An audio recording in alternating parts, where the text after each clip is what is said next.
முதலில் மூல முதற்கடவுளான விநாயகப் பெருமானை வணங்கிக் கொண்டு ஆஸ்ட்ரோ டிவி எஸ்எஸ் மணியன் நேயர்களுக்கும் ஜோதிட அன்பர்களுக்கும் எனது வணக்கத்தையும் வாழ்த்துக்களையும் தெரிவித்துக் கொண்டு, எனது ஜோதிட ஆசானும் எனது தந்தையுமாகிய கோவில்பட்டி திரு கே சங்கரன் பிள்ளை அவர்களையும், ஜோதிட மாமேதை ஜோதிட கலையரசு ஐயா ஆதித்ய குருஜி அவர்களையும் வணங்கிக் கொண்டு, இப்பொழுது 12 லக்கணங்களுக்கும் சனி பகவான் எப்படி இருந்தால் நன்மை தீமைகளை தருகிறார் என்பதை பற்றி பார்ப்போம். சனி பகவானை முதலில் பார்த்து அவர் எப்படி இருக்கிறார் என்பதை அறிந்து கொண்டாலே பாதி பலன்கள் நமக்கு புரிய ஆரம்பித்துவிடும். வருட கிரகங்கள் எனப்படும் ராகு, கேது, குரு, சனி ஆகியோரின் கிரக பயிற்சிகளில் மற்றவைகளை விட சனி பயிற்சிக்குத்தான் அதிக முக்கியத்துவம் தரப்படுகிறது. ஜோதிடத்தில் நம்பிக்கையுள்ள ஒருவருக்கு அஷ்டமச்சனியோ 7.5 சனியோ தனக்கு நடக்கப் போகிறது என்றாலே மனக்கலக்கம்தான். மனித வாழ்க்கையே இன்பம் துன்பம், கஷ்டம் நஷ்டம், ஏற்றம் இறக்கம், இருள் ஒளி என வேறு எதிரெதிர் நிலைகளை கொண்டதுதான். பிரபஞ்சத்தின் அனைத்து உருவாக்கங்களும் இதுபோல 2 வெவ்வேறு எதிர்நிலை கொண்டவை. நவக்கிரகங்களிலும் இதுபோலவே ஒரு மனிதனுக்கு தேவையான நன்மைகளை தரும் கிரகம், தீமைகளை தரும் கிரகம் எனும் அர்த்தத்தில் சுபக்கிரகம் அசுபக்கிரகம் என ஞானிகளால் 2 பிரிவுகள் சொல்லப்பட்டுள்ளன. இந்த 2 நிலைகளில் அசுப கிரகங்கள் எனப்படும் சனி, செவ்வாய், சூரியன், பாபியருடன் சேராத புதன், தேய்பிறை சந்திரன், பாபியருடன் சேர்ந்த புதன், தேய்பிறை சந்திரன், ராகு, கேதுக்கள் ஆகியவற்றில் சனி மட்டுமே ஒரு முழுமையான பாவக்கிரகமாவார். இந்த பாவக்கிரக வரிசையை ஞானிகள் நமக்கு சொல்லும்போது செவ்வாயை முக்கால் பாவர் என்றும், சூரியனை அரை பாவர் என்றும், சனியை முழு பாவர் என்றும் விவரித்து சொல்லியிருக்கிறார்கள். இதில் மறைந்திருக்கும் சூட்சுமம் என்னவெனில், செவ்வாய் முக்கால் பாவராக சொல்லப்பட்டாலும் மீதி கால்பகுதி சுபராக மனிதனுக்கு தேவையான சிலவற்றை தருபவராகவும், சூரியன் அரைப்பாவராக பாதி அசுவராக இருந்தாலும் மீதி பாதி சுபராக மனிதனுக்கு நன்மைகளை தரும் அமைப்பில் செயல்படுவார்கள் என்பதுதான். தேய்பிறை சந்திரன், பாபியருடன் சேர்ந்த புதன் ஆகியோரில் சந்திரன் பௌர்ணமி நிலையிலிருந்து நீங்கி அமாவாசையை நோக்கி செல்லும்போது மட்டும் பாவராக இருப்பார் என்றும், வளர்பிறை அமைப்புகளில் அவர் சுபராக செயல்படுவார் என்றும் நமது மூல நூல்களில் சொல்லப்பட்டிருக்கின்றது. அதேபோல தனித்திருக்கும் புதன் மற்றும் சுபர்களுடன் சேர்ந்திருக்கும் புதன் சுபத்தன்மையுடன் நன்மைகளை செய்வார். தனித்திருக்கும் புதன் என்றால் சூரியனுடன் சேராத புதன். சுபர்களுடன் சேர்ந்திருக்கும் புதன் சுபத்தன்மையுடன் நன்மைகளை செய்வார் என்றும், பாவர்களுடன் இணைந்தால் கெடு பலன்களை தருவார் என்றும் நமக்கு தெளிவாக சொல்லப்பட்டிருக்கிறது. ராகு கேதுக்கள் எடுத்துக்கொண்டால் அவைகளும் தீய கிரகங்களாகவே சொல்லப்பட்டாலும், சொந்த வீடு இல்லாமல் பிறருடைய வீட்டை ஆக்கிரமிக்கும் தன்மை கொண்ட இவைகள் சில நிலைகளில் இயற்கை சுபகிரகங்களின் வீடுகளில் அவற்றுக்குரிய சுப விதிகளின்படி அமரும் பட்சத்தில் முழு சுவராக மாறி ஒரு மனிதனுக்கு அளப்பரிய நன்மைகளை தரும் தன்மை கொண்டவை. எனவே சர்ப்ப கிரகங்கள் எல்லா நிலைகளிலும் முழுமையான பாவராக செயல்படுவது இல்லை. தெய்வாம்சம் பொருந்திய நமது ஞானிகள் பாவக்கிரக வரிசையில் தெள்ளத் தெளிவாக சனியை மட்டுமே முழுமையான பாவர் என்று எவ்வித சந்தேகத்துக்கும் இடமின்றி குறிப்பிடுகிறார்கள். கிரகங்கள் பலம் பெற்றால் நன்மைகளை செய்யும் என்ற ஒரு மேம்போக்கான கருத்து நம்முடைய நிலவி வருகிறது. துல்லியமான நுட்பங்களுக்குள் சென்று ஆழமாக ஜோதிடத்தை உணர்வேமானால் நம்முடைய ஞானிகள் வலுப்பெற்ற கிரகங்கள் நன்மைகளை செய்யும் என்று எந்த ஒரு இடத்திலும் சொல்லவே இல்லை.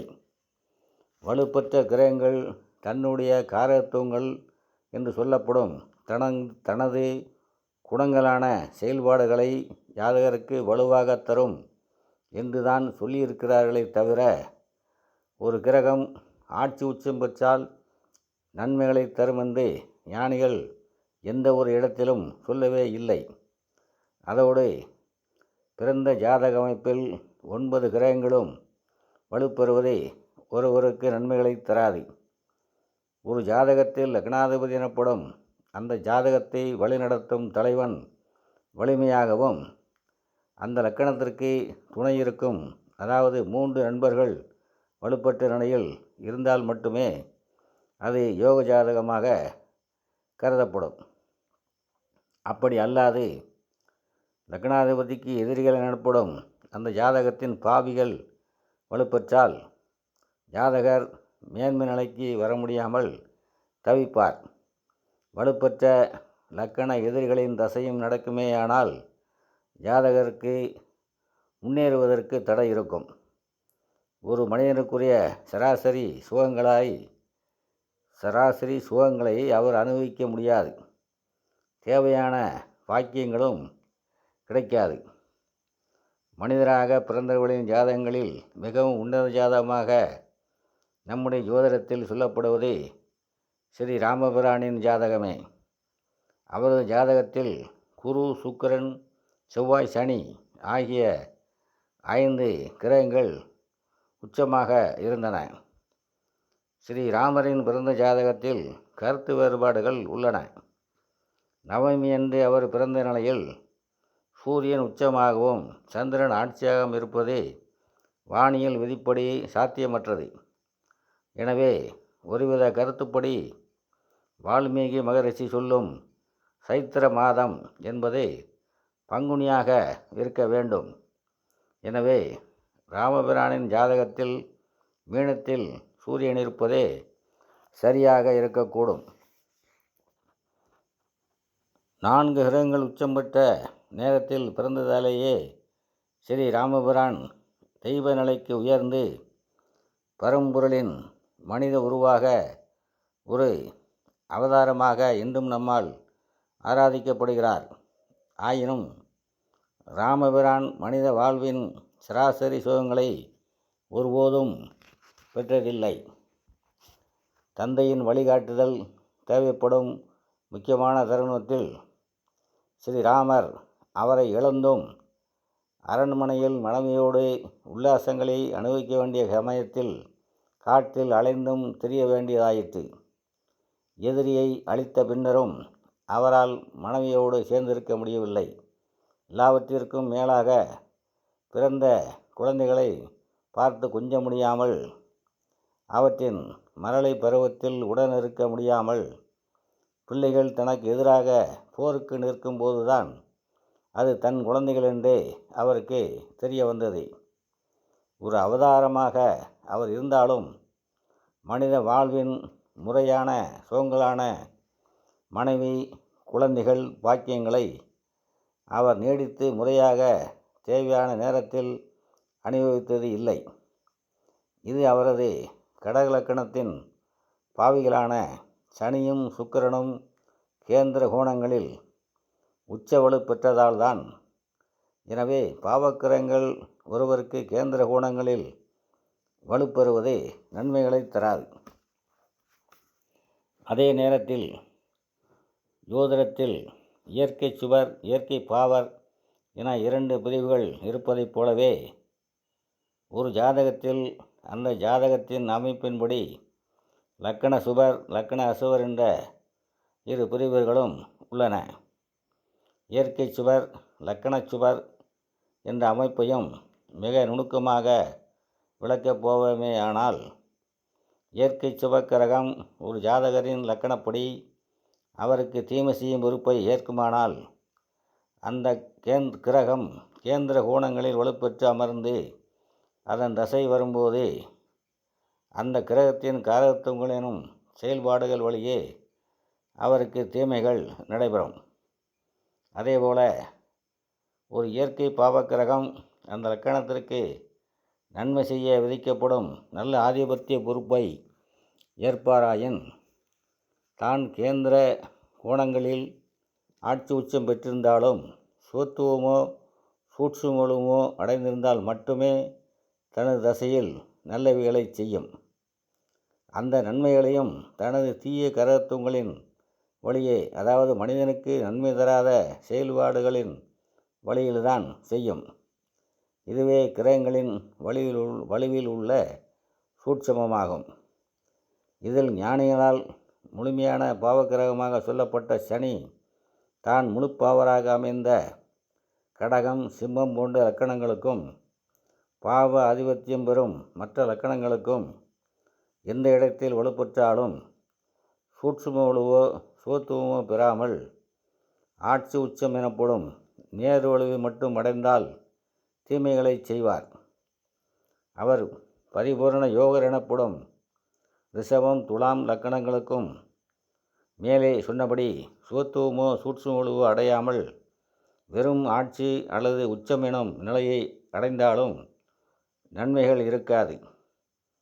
அவரை லக்னாதிபதியாக கொண்ட மகரம் கும்பம் லக்கணங்களுக்கு கூட அவர் சுவத்துவமின்றி லக்கணத்தில் ஆட்சி பெறுவதோ அல்லது 9, 10ஆம் இடங்களில் உச்சம் பெறுவதோ நன்மைகளை தராது. சுருக்கமாக சொல்லப்போனால், சனி ஒரு முழுமையான பாவக்கிரகம் என்பதால் அவர் சூட்சுமோடு அல்லது சுபத்துவம் அடைய வேண்டும். அதுவே அவரை நன்மைகளை தர வைக்கும் ஒரு நிலையாகும், ஒரு அமைப்பாகும். இத்துடன் இப்பதிவை நிறைவு செய்கின்றேன். எனது பதிவு பிடித்திருப்பவர்கள் லைக் செய்யவும், கமெண்ட் செய்யவும், நண்பர்களுக்கு ஷேர் செய்யவும். இதுவரை நமது சேனலை சப்ஸ்கிரைப் செய்யாதவர்கள் சப்ஸ்கிரைப் செய்யுமாறு அன்போடு கேட்டுக்கொண்டு, அனைவரும் நலமாக இருப்பீர்கள், வாழ்க வளமுடன் என்று சொல்லி விடைபெறுகின்றேன். நன்றி, வணக்கம்.